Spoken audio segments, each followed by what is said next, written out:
Hey rollers, if you've spent more than 20 minutes hanging around jiu-jitsu guys, you've heard somebody preach this message. No, the position before submission. Position over submission. Right. Position before submission. That's a great principle, but sometimes my brain has a single focus. Submission.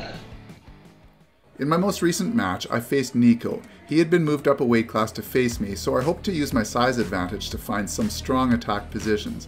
We had a wild little grip battle, and then I focused on staying low enough that he wouldn't have easy access to my legs.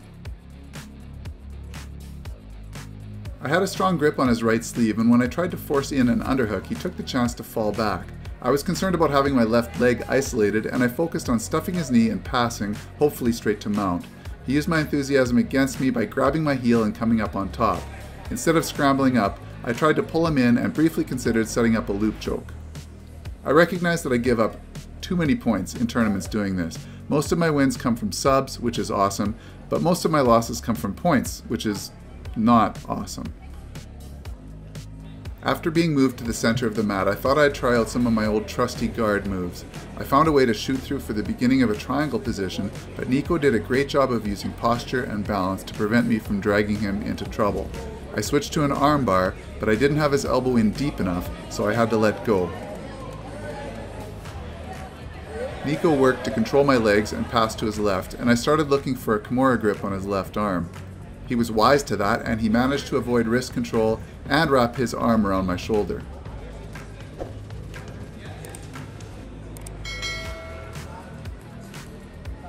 One of the concepts that I remember learning early on was the importance of points of contact. If you want to control your opponent's movement and work to strong positions, you should strive to initiate several points of contact, which usually means to engage both of your hands and feet to make intentional and strategic grips. I was doing fine with this until he kicked his foot free and used his control of my knees to threaten a guard pass. I turned my back, flipped over, and did some violent framing and shrimping to get my legs back into play. I tried to slow Nico down by grabbing his collar, but he tried to twist again and pass to his left. Again, I tried to catch a Kimura on the transition, but it was a no-go. And back to the center. My closest submission attempt so far had been that triangle armbar thing from earlier, so I tried to force my way into a similar position. When he stood to pass, I used my foot on his hip to bring my own hips up, and I found a perfect grip on the back of his left sleeve. Nico exploded out of those grips and then looked to throw my legs to the side. I quickly reinserted my knee, and this gave me the chance to isolate his right leg. Unfortunately, this tournament followed IBJJF rules, so I had to be very careful about not crossing the center line with my heel and risk a reaping disqualification.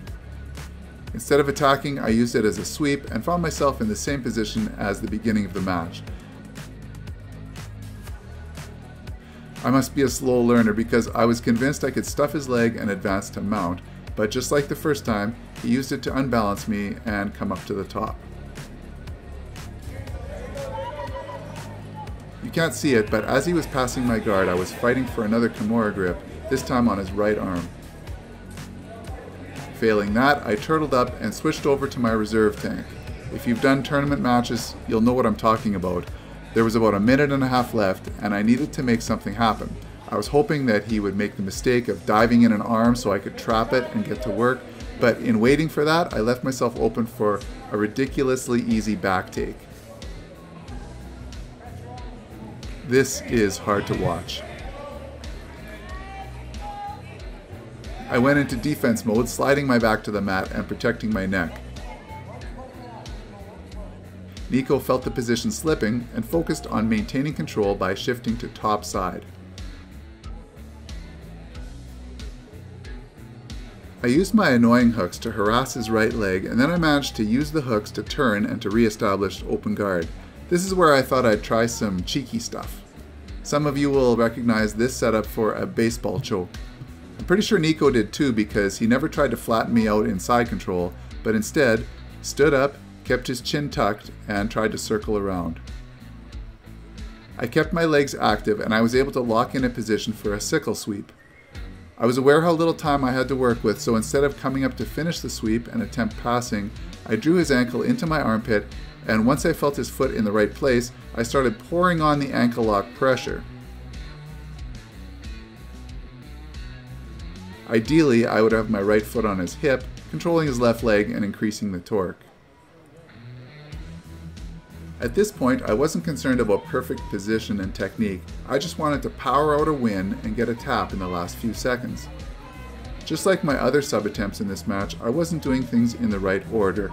At no point did I establish strong control and then transition into a technically strong submission attempt.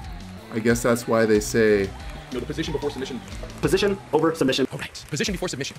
Turns out this was a disappointing points loss.